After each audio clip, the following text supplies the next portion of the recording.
Depuis 1945, Paris prône un strict contrôle des naissances dans ses anciennes colonies. Il y a un cas emblématique dans ce crime d'État, c'est celui de la Réunion où des milliers d'avortements et de stérilisations forcées ont été pratiqués par des médecins blancs. On en parle avec Françoise Vergès. Bonsoir, merci d'être avec nous.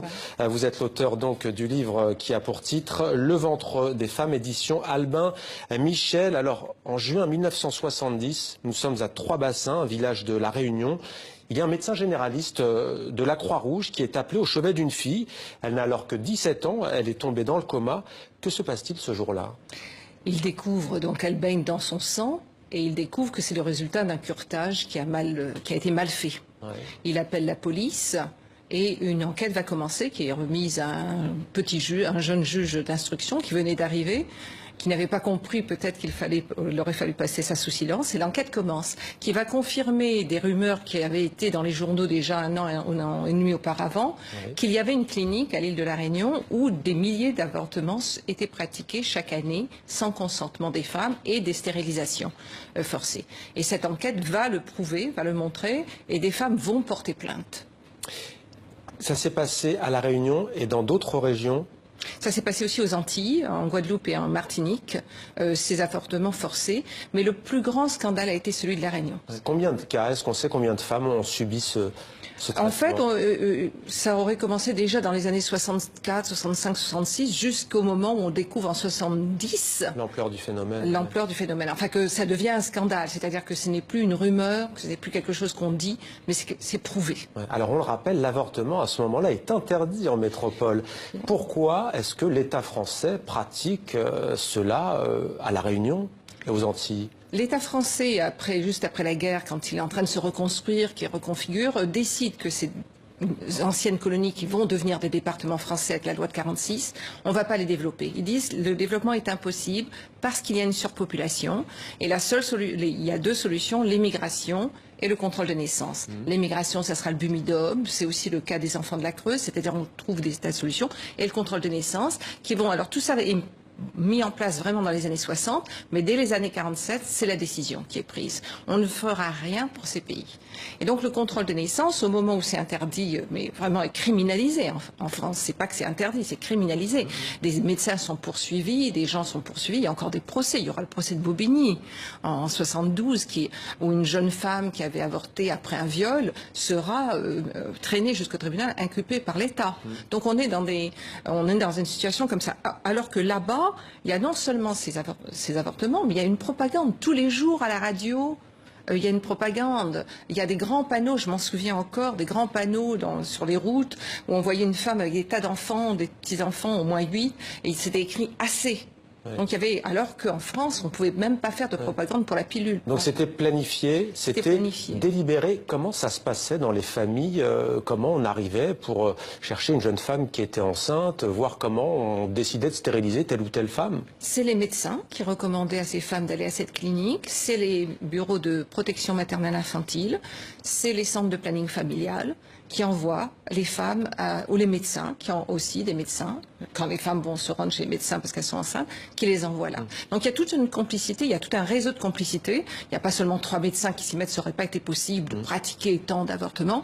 Il y a tout un réseau de complicité qui vont se mettre en place et qui vont permettre ça. Et puis il y avait la deuxième chose aussi, c'est qu'il y a le détournement de la sécurité sociale. C'est-à-dire que comme l'avortement est un crime, ils se font rembourser pour des opérations chirurgicales qui le facturent encore de manière élevée, ce qui fait qu'il va faire rentrer des millions de francs de l'époque dans la poche de la clinique et des médecins. Alors sur l'île de la Réunion à l'époque, 16 000 naissances annuelles sur l'ensemble de l'île, 16 000 naissances, 8 000 avortements par an, ça fait 3 avortements forcés par jour. Que nous dit ce scandale selon vous? Quand on lit votre livre, on se dit qu'il y a 2 dimensions, un aspect raciste, une sorte d'eugénisme, une volonté de tuer, et aussi une volonté, politiquement, de tuer tout mouvement de rébellion politique. Tout à fait. Alors il y a vraiment une dimension raciste vraiment claire, parce qu'en France aussi, on encourage à avoir des enfants. C'est pas simplement que l'avortement est criminalisé en France, c'est qu'aussi il y a les allocations familiales, on construit des crèches, enfin il y a tout un discours et un dispositif. Donc c'est qui doit naître, qui a le droit de naître et qui n'a pas le droit de naître. Et c'est une politique d'État. Ce n'est pas donc un incident, c'est pas une erreur, c'est vraiment un choix. Ça veut dire quoi quand on dit raciste? On déshumanise l'autre, il n'a pas les mêmes droits, y compris celui de donner la vie? Il n'a pas les mêmes droits, celui de donner la vie. Je fais aussi la relation avec le fait, si vous voulez, que sous l'esclavage, c'est cela aussi. Je rappelle que malgré tout, s'il y a 15 millions d'Africains déportés, ils ont tous une mère. Donc il y a eu des femmes. Alors si vous voulez, cette gestion, ce que j'appelle cette gestion du ventre des femmes, sous l'esclavage et le colonialisme, les femmes doivent faire des enfants parce qu'il faut une main-d'œuvre qui est pas chère, qu'on va esclavagiser ou coloniser, le travail forcé. Donc il faut qu'elles fassent des enfants. Et puis tout d'un coup, après la Deuxième Guerre mondiale, on va trouver que les femmes du tiers-monde font trop d'enfants. Et que c'est elles qui sont la cause du sous-développement des pays du tiers-monde et de leur pauvreté. Et il y a des pays qui vont s'opposer à ça, dont l'Argentine et l'Algérie, en disant les causes du sous-développement, c'est le colonialisme, c'est pas le fait que les femmes font trop d'enfants. Et donc l'envers, tout d'un coup, et la France l'applique dans ses anciennes colonies, dans les départements d'outre-mer, cette politique qui rend les femmes responsables du sous-développement et de la pauvreté, au lieu que ça soit évidemment le résultat de plusieurs siècles de politique coloniale. Et justement, pour s'opposer, pour résister, on sait que la natalité est souvent un facteur important. Est-ce qu'il y avait une volonté aussi politique, l'expression serait peut-être pas appropriée, quoique, de tuer dans l'œuf toute idée de rébellion, à La Réunion, par exemple? Absolument. La répression est très dure à l'époque. Hein. On pense à la Nouvelle-Calédonie, d'ailleurs, aussi. Oui, les journaux sont censurés. Je veux dire, on n'a pas le droit de voir des films. Je veux dire, il y a vraiment une censure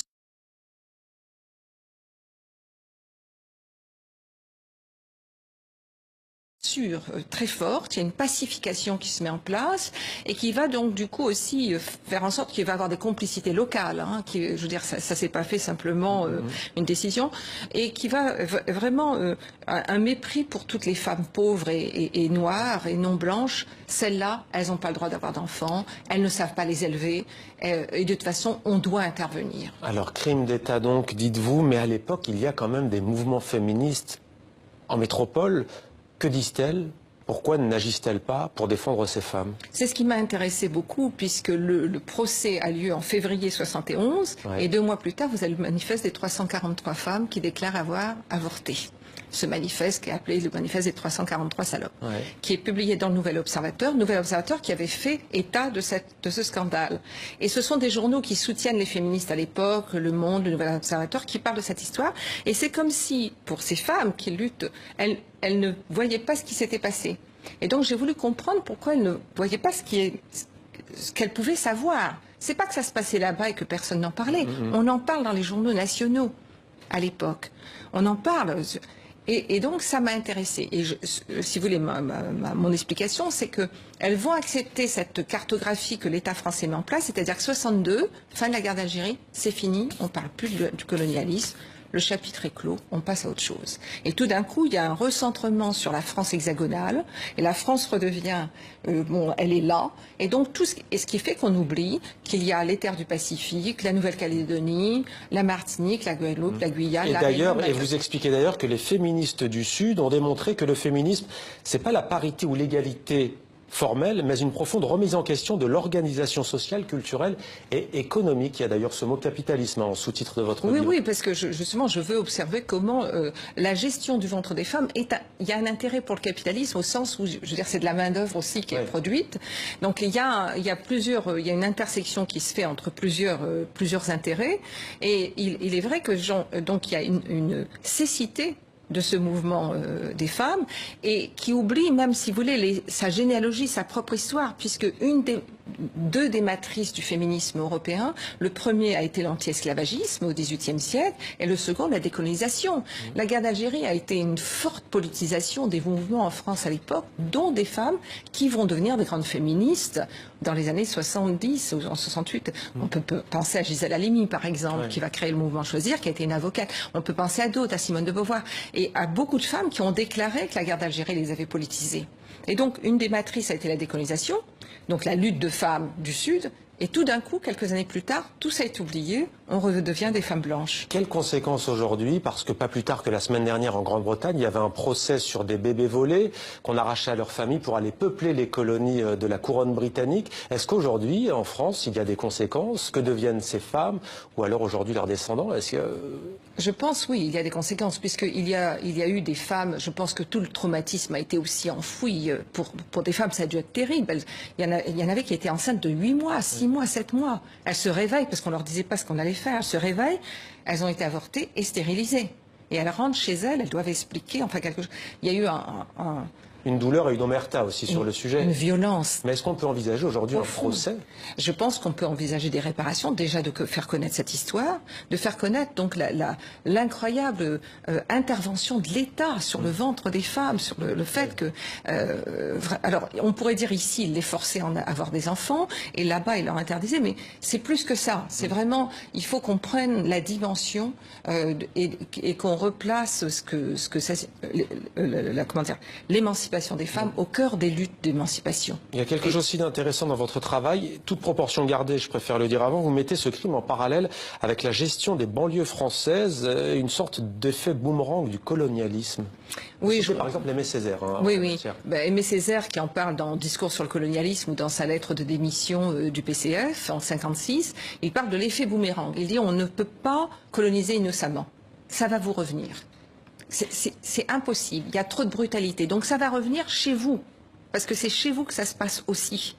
Même si ces gens n'ont pas connu, les Français ne sont pas tous allés aux colonies, ça pénètre, ça contamine la démocratie, ça contamine la République. La République n'est pas innocente de cela. Donc il faut décoloniser, il faut que vous entriez dans un processus de décolonisation.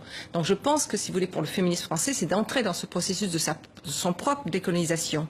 Et c'est pour ça que la question c'est pas seulement la parité, c'est la justice sociale et dans les banlieues la question de la violence policière est une question importante pour le féminisme. C'est pas une question qui concernerait des minorités ou des communautés. On a vu les mères manifester après l'affaire Théo. Hein. Voilà, et c'est les sœurs, c'est des femmes. Elles montrent que quand on vise un jeune homme, on vise une famille, on touche une famille. C'est une nouvelle forme de leadership. Et que le féminisme français soit toujours aveugle et sourd à ces dimensions montre, si vous voulez, l'impasse dans laquelle il s'est mis à un moment donné. Parce qu'il n'a pas toujours été ainsi.